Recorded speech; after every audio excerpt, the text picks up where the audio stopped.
Cuando hablamos de narcotráfico en Latinoamérica, siempre se nos viene a la mente los mismos tres países: Colombia, Venezuela y sobre todo México. Pero hay un país que tiene un peso enorme en este negocio y que pasa bastante desapercibido.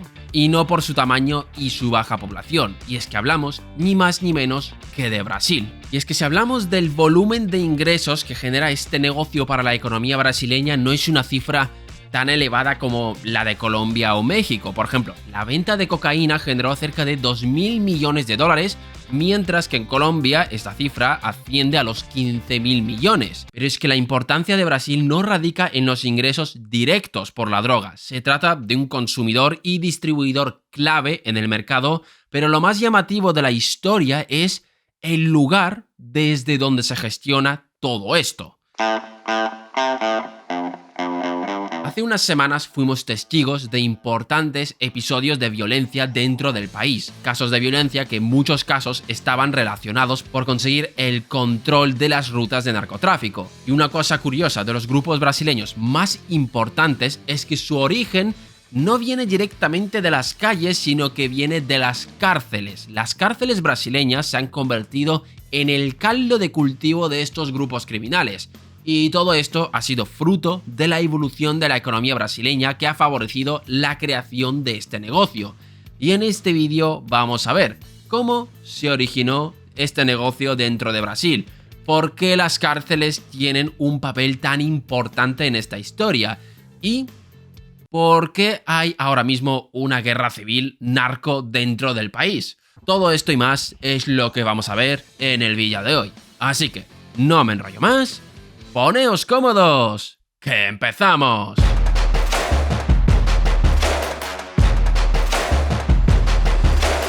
Las primeras semillas de esta problemática de Brasil se encuentran en el periodo colonial, cuando Portugal implantó la economía agraria dentro del país. Esto sentó las bases de todo lo que necesitas para que tu país se convierta en un importante actor en el mundo narco.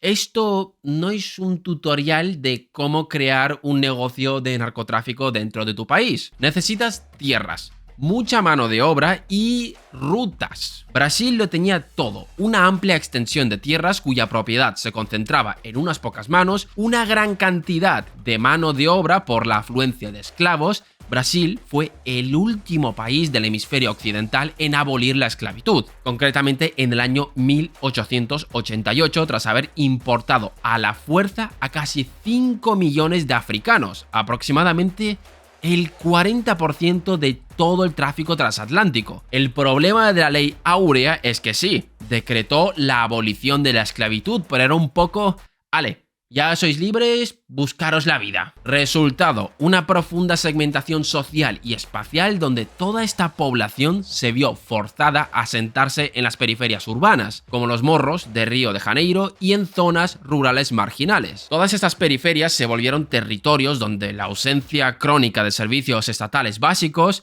seguridad, justicia, infraestructura, todo esto brillaba por su ausencia. Crearon todo un vacío de gobernanza que acabó siendo ocupado por fuerzas paraestatales. Lo único que faltaban eran las rutas. El contrabando de minerales como el oro o el diamante dibujaron importantes rutas para el tráfico ilegal. Pero las rutas más importantes, y que serían la antesala de las modernas rutas europeas, fueron la de los esclavos. Ya lo sé, ¿no era que ya se había abolido la esclavitud?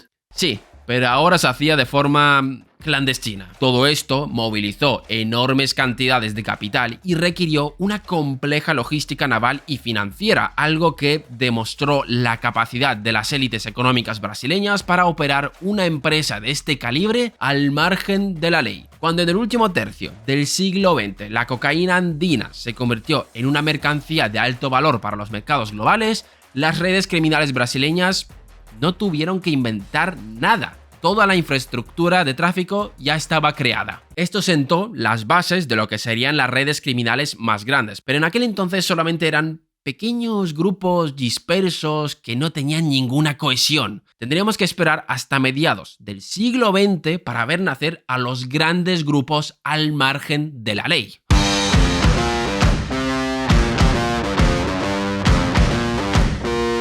Durante la primera mitad del siglo XX, entre 1900 y 1945, el vasto interior de Brasil albergó todas las economías ilícitas del país. Se trataban de zonas donde ya se llegaba a normalizar la corrupción.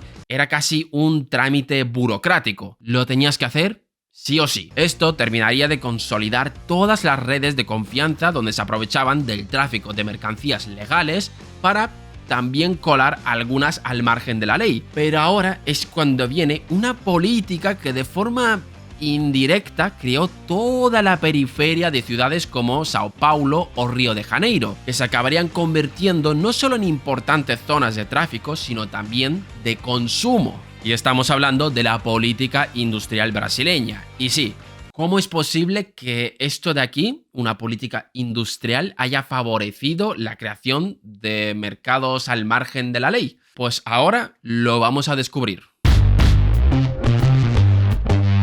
La clave está en la adopción de un modelo de industrialización por sustitución de importaciones, es decir, una estrategia de desarrollo económico que consiste en proteger la industria local a base de barreras, impuestos y estas cosas. Esta estrategia concentró la inversión de capital y la creación de empleo manufacturero casi exclusivamente en el eje del sudeste, es decir, entre Sao Paulo y Río de Janeiro. Todo este dinamismo económico, con tasas de crecimiento del PIB que llegaron a superar el 7% anual en la década de los 50, actuó como un poderoso imán para millones de inmigrantes de territorios donde la actividad económica era más débil. Los efectos se han hecho notar muy rápido. En 1940, el 31% de los brasileños vivía en ciudades y en 1970 esa cifra llegó al 56%. La ciudad de Sao Paulo, por ejemplo, pasó de 1,3 millones de habitantes en 1940 a 5,9 millones en los años 70. Sin embargo, esta urbanización masiva y acelerada ocurrió sin una planificación adecuada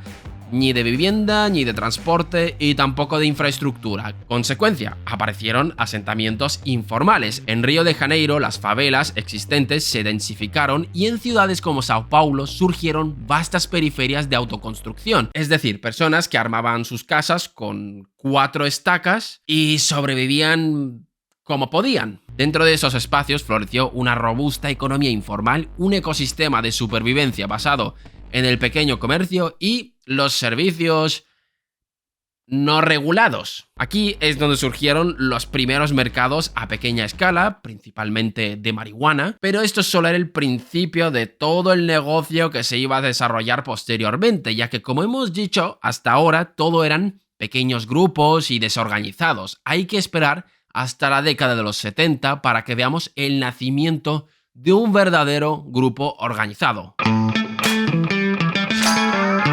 Con la llegada de la dictadura se persiguió con igual ferocidad a la disidencia política como a la delincuencia común, lo que provocó una explosión de la población carcelaria. Esto de aquí hizo que las prisiones se conviertan en algo así como el Silicon Valley del mercado ilegal. Los delincuentes estaban organizados en bandas dispersas y a menudo rivales, pero en su estancia en la cárcel aprendieron conceptos de estructura, disciplina jerárquica, comunicación clandestina y, fundamentalmente, la articulación de un discurso ideológico, ya que estos grupos no solo se iban a dedicar a delinquir, sino también en promover un discurso en contra del régimen. De esta simbiosis nació a finales de la década de los 70 la Falange Vermella, que posteriormente evolucionaría hasta convertirse en el Comando Vermelho, una de las organizaciones más importantes de Brasil. Es decir, en su intento de encarcelar a los grupos opositores y a los delincuentes,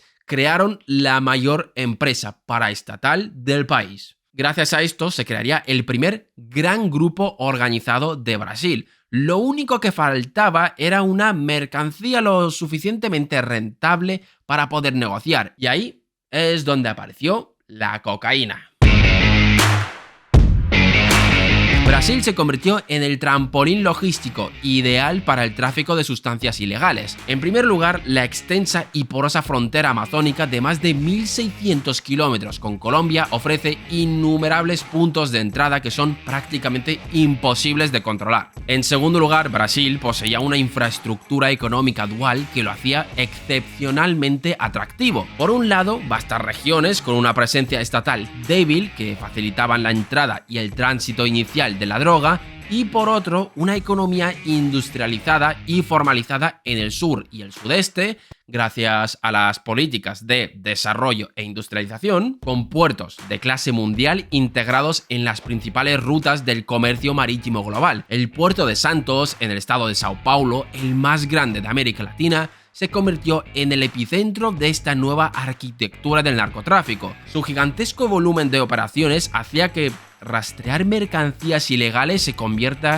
en una tarea prácticamente imposible de rastrear, básicamente por la inviabilidad de estar revisando toda la mercancía, ya que al final las organizaciones criminales poseen información sobre cuál de los millones de contenedores tiene el premio, mientras que el Estado, con recursos de inspección limitados, no puede hacer nada. El puerto de Santos, por ejemplo, moviliza más de 4 millones de TEUs anualmente. La inspección física de apenas un 1% de ese total ya representa un problema logístico y un coste económico prohibitivo. Estaba sentando las bases para que Brasil tenga toda la logística necesaria, pero faltaba el empujoncito para que el resto de redes criminales de Latinoamérica quiera operar en Brasil, y este empujoncito se lo dieron los Estados Unidos.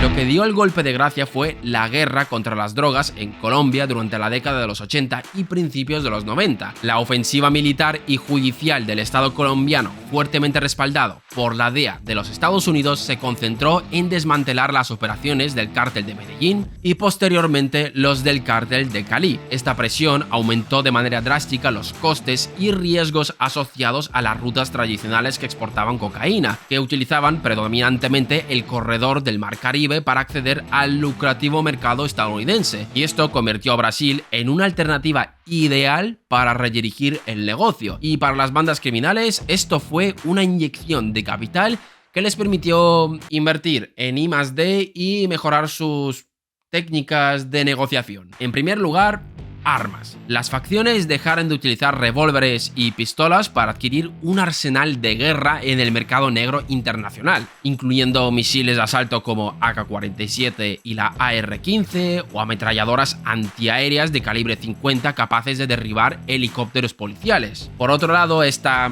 ampliación de capital permitió a las bandas tener mejor poder de negociación, dicho de otro modo, mejor capacidad de soborno. Adiós a los pagos esporádicos de cantidades simbólicas, ahora se puede crear una estrategia de inversión que podía comprar policías, jueces, funcionarios de aduanas y políticos, lo que garantizaba una impunidad operativa. Pero había un pequeño problema, había que lavar de alguna forma todo este dinero, y aquí es donde el dinero del narcotráfico empezaría a penetrar dentro de la economía formal.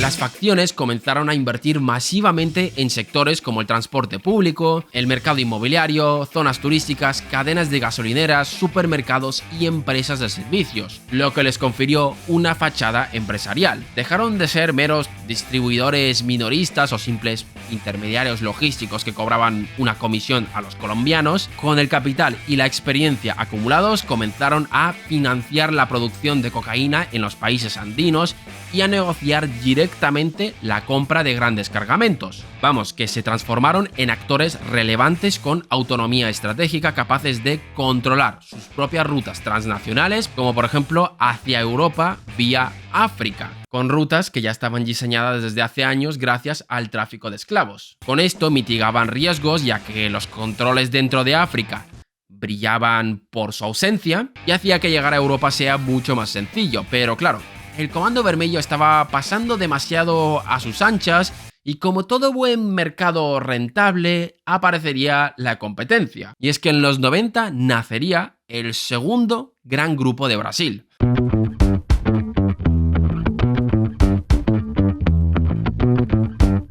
1993 nacería el PCC, el primeiro comando de capital, en una prisión de máxima seguridad en Sao Paulo. A diferencia del Comando Vermelho, que nació de una unión de presos comunes y militantes políticos, el PCC surgió como una respuesta a la brutalidad estatal, específicamente la masacre de Carandiru en octubre de 1992, donde una intervención de la policía militar para sofocar un motín resultó en la muerte de 111 reclusos. Este evento traumático actuó como un impulsor para que la población carcelaria formara una organización colectiva para su autoprotección a un estado percibido como predatorio. En menos de una década, la organización logró el control hegemónico sobre la práctica totalidad de las prisiones del Estado, lo que transformó el archipiélago carcelario en su cuartel general y principal centro de reclutamiento. La consolidación de la hegemonía del PCC dentro de las prisiones fue la primera fase de una estrategia de expansión empresarial. Ahora tocaba proyectar su poder hacia las calles y el mundo en general, con el objetivo de controlar el mercado minorista de drogas en Sao Paulo, el estado más rico y poblado de Brasil, y por ende el mercado de consumo más lucrativo de Sudamérica. Su expansión no se ha limitado solo a Brasil, han logrado establecer presencia física en Colombia, centralizando sus operaciones, es decir, que ahora lo hacían todo ellos y no dependían de terceros para realizar sus operaciones. Y recordad, todo esto controlado desde las cárceles. Estamos hablando de que se gobierna desde la prisión. La cúpula del PCC, conocida como la Sintonía Final, está compuesta por líderes que en su mayoría están cumpliendo largas sentencias, pero no está centralizado en ningún lado. Su administración viene de varios lugares, haciendo que el desmantelamiento de una de estas redes no afecte al conjunto. Pero claro, ¿qué ha pasado con el Comando Vermelho? Técnicamente, el PCC estaba cogiendo mucho más peso que ellos, y como todo mercado, decidieron hacer un pacto. Vamos, que crearon un oligopolio. Llegaron a un acuerdo con el Comando Vermelho, un acuerdo que duraría varios años y permitiría a los dos grupos operar sin derramar mucha sangre, pero esta paz no duraría para siempre, y es que en el año 2016 las tensiones entre ambos grupos se dispararon hasta llegar a los picos de violencia que estamos viendo hoy en día.